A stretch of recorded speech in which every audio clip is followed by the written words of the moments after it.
할렐루야. 오늘부터 창세기 우리 강의를 들어갑니다. 특별히 통독으로 인해서 성경 전체를 읽을 수 있는 그런 프로그램으로 오늘은 창세기 1장부터 25장까지 아브라함까지 저희가 함께 통독하면서 이 띠을 우리가 하기로 하겠습니다.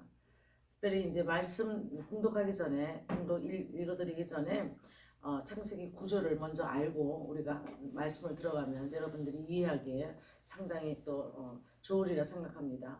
창세기는 저자가 이제 모세죠. 모세가 창세기, 출애굽기, 레위기, 민수기, 신명기 이렇게 5권의 책, 특별히 이제 펜타투기라고 하고 모세 오경이라고 하는, 특별히 유대인들도 지금 가장 중요하게 여기는 책이 이 5권의 책입니다.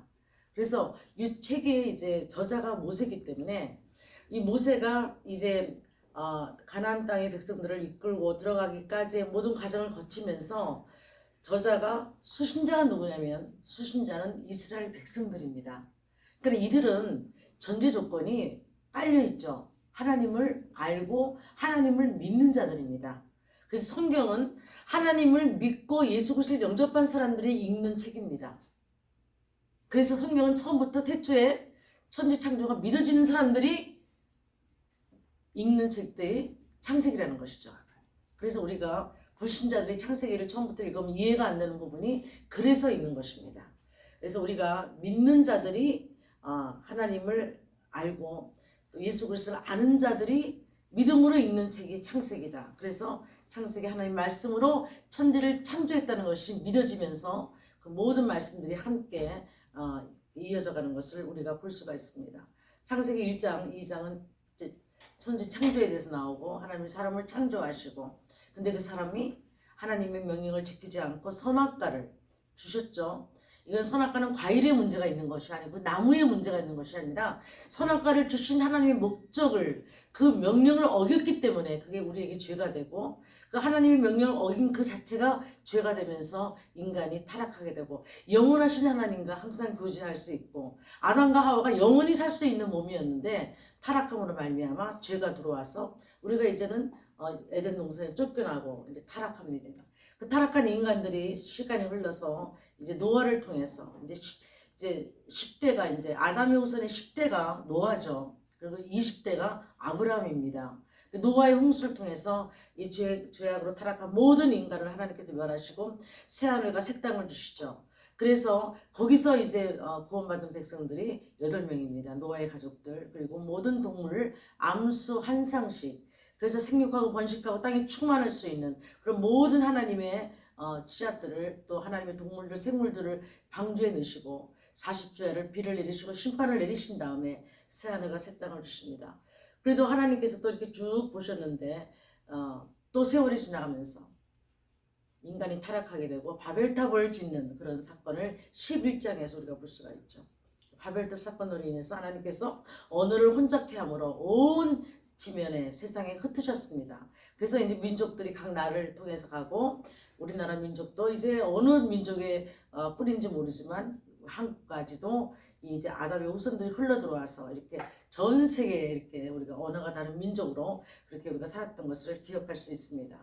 12장부터 이제 50장까지는 1장부터 11장까지는 간단하게 말해서 모든 인류의 역사, 그 창조와 타락과 다시 하나님께서 구원하시고자 하는 계획이 들어있다면, 12장부터 50장까지는 족장의 역사, 이제 믿음의 역사가 시작되는데 거기에 제일 처음으로 나온 사람이 아브라함입니다. 그래서 오늘은 아브라함까지 12장에서 25장까지를 커버하면서 여러분들이 말씀을 분석하면서 아브라함에 대해서 여러분들이 집중하시고, 아브라함이 어떻게 떠났는가, 하나님의 명령을 받고 12장에서 갈 바를 알지 못하고 떠났는데 사실은 그때가 60세의 부르심을 받았거든요. 12장은 아브라함이 60세 때입니다. 그리고 이 사람이 아비와 친척과 본토와 모든 걸 버려야 하는데 못 버렸죠. 롯도 친척이었는데 못 버렸습니다. 데리고 갔습니다. 그리고 아비도 못 버렸습니다. 아비 집을 못 떠났어요. 그래서 하란에 거하면서 거의 15년이라는 세월을 거기서 보냅니다. 가나안 땅으로 못 가고. 그래서 15년 후에 하란에서 이제 가나안 땅을 떠납니다. 아비가 그때 죽었거든요. 데라가. 그래서 그때 비로소 아비를 떠나고 아비의 집을 떠나는, 근데 아직까지 롯을 버리지 못하고 떠나죠. 같이 데리고 떠납니다. 그리고 이제 가다가 이제 또 롯을 버리는, 롯과 헤어지는 장면이 나오는 것을 우리가 알 수가 있습니다. 그래서 우리가 아브라함을 보면 참 믿음이 없었고, 하나님이 정말 그 집안 대대로 그 우상을 팔아서 벌어먹던 그런 우상 장사하던 집이었거든요. 그러니까 하나님의 일방적인 구원으로 구원하신다는 거죠. 우리가 하나님을 찾는 것이 아니라, 우리가 하나님을 믿는 것은 하나님이 우리를 찾아오셔서 믿는 거예요. 모든 종교와 다르게 우리 기독교는 하나님이 우리를 찾아오셔야만 우리가 믿을 수 있는 그런 영안이 열린다는 것입니다. 아브라함 같이 그렇게 우상 장사를 했던, 정말 하나님을 전혀 알지 못하는 환경 속에서 하나님의 콜링을 받고 바로 떠나지만 믿음으로 하나님의 명령을 따르지 못하고 아비와 함께 15년을 더 거주한 다음에, 아비가 죽은 다음에 이제 떠나서 이제 가나안 땅으로 갔지만 결국 롯도 함께 가다가 이제 헤어진 장면을 볼 수가 있습니다. 그래서 아브라함을 보면 우리가 믿음의 조상하지만 처음부터 믿음이 있었던 것이 아니라 이렇게 하나하나 버릴 때까지 얼마나 믿음이 없었던 자가, 그럼에도 불구하고 하나님은 하나님의 은혜로 그 믿음 없는 자를 부르셔서 그 부르신 하나님의 그 본인의 하나님의 목적에 맞게 하나씩 이렇게 스텝 바이 스텝으로 믿음을 이렇게 하나씩 높이시면서 많은 또 시련을 주시면서 그 속에서 하나님께서 아브라함을 이끌어갔던 것을 볼 수가 있습니다. 그리고 또 14장에도 보면 애굽에 내려가는데 또 와이프를 사라를 또 거짓말을 하잖아요. 자기가 안 죽으려고 누이라고 속여라. 그래서 애굽 왕에게 속였다가 또 들켜가지고, 그래서 하나님은 또 그를 또 축복하셔서 또 많은 재물을 갖고 나오게 하시고, 이런 거짓말을 했던, 자기가 살려고 했던 이 아주 이기주의였던 그런 사람을 하나님께서 믿음으로 상승시키기 위해서 한 걸음 한 걸음 움직였던 것이 12장부터 25장까지 아브라함의 스토리입니다. 근데 가장 정상은 언제냐면 22장에 이삭을 낳고 그 이삭을 제물로 바치기까지 그 정상의 믿음까지 하나님께서 올리실 때에 그 25년이나 세월이 흘렀죠. 그리고 부르실 때부터 생각하면 60세에 부름을 받았으니까 40년이라는 세월, 100세에 이삭을 낳았으니까 40년이라는 세월을 하나님께서 믿음을 성숙시키기 위한 그런 길을 걷게 하십니다.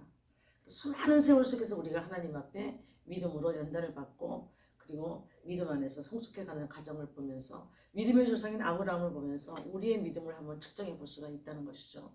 그래서 말씀을 읽을 때에 그 아브라함의 믿음, 그렇게 하나님을 알지 못했던 자로서 하나님의 일방적인 은혜로 부르심을 받았던 자가 어떻게 한 걸음 한 걸음 걸음마를 떼면서 그 믿음의 정상까지, 아들을 바칠 수 있는 그 믿음의 정상까지 올라갈 수 있었던가. 22장에 하나님께서는 결국 수양을 준비하시고, 그 수양은 곧 예수 그리스도시죠.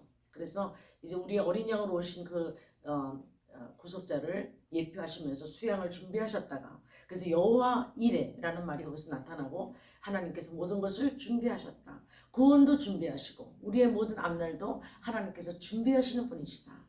여호와 자이레, 그런 아주 아름다운 단어가 거기에 나오는 것을 볼 수가 있습니다. 그리고 이제 사라가 이제 23장에 137세로 죽고, 아브라함도 25장에 가면 170세에 죽음을 이제 하면서 이제 이삭의 스토리로 넘어가는 것을 볼 수가 있습니다. 그래서 1장부터 지금 25장까지 서머리를 할 때 1장부터 11장까지는 모든 인류의 역사다.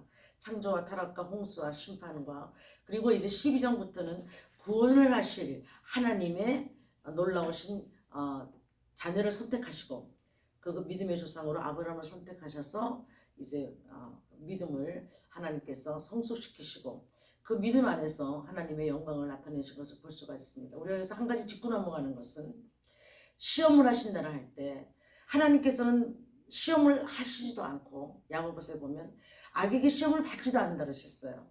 그러면 우리가 시험 받는 것은 뭔가, 또 아브라함이 시험 받는 것은 뭔가. 근데 시험에는 두 가지가 있습니다. 하나는 페이라스모스라는 시험이 있어요. 그것은 하나님께서 우리의 믿음의 연단을 위해서, 믿음의 강함을 위해서 테스트를 하시는 것이에요. 하나님의 테스트에 통과할 때는 믿음이 상승되고 성숙되는 것입니다. 두 번째 시험은요, 우리가 잘못해서 우리의 죄로 인해서 오는 거예요. 그거는 페이라조라고 합니다. 똑같은 야고보서 1장에 나와 있는데, 페이라조는 내가 잘못해서 오는 시험이에요. 그것은 하나님하고 상관이 없어요. 그러니까 우리가 시험을 우리가 당할 때에 이것이 하나님께서 오는 시험인가 아니면 내가 잘못한 거. 내가 잘못했으면 회개를 해야 되고 그렇죠? 그리고 빨리 돌이켜야 되고 하나님께서 오는 시험 같으면 내가 겸비하게 말씀으로 승리할 수 있도록 믿음으로 굳게 기도하면서 나가야 되고 그 두 가지를 잘 우리가 점검하면서 아브라함의 믿음에 대해서 우리가 공부할 때 여러분들이 이 두 가지 시험을 분별하시고 나에게 적용했으면 좋겠습니다.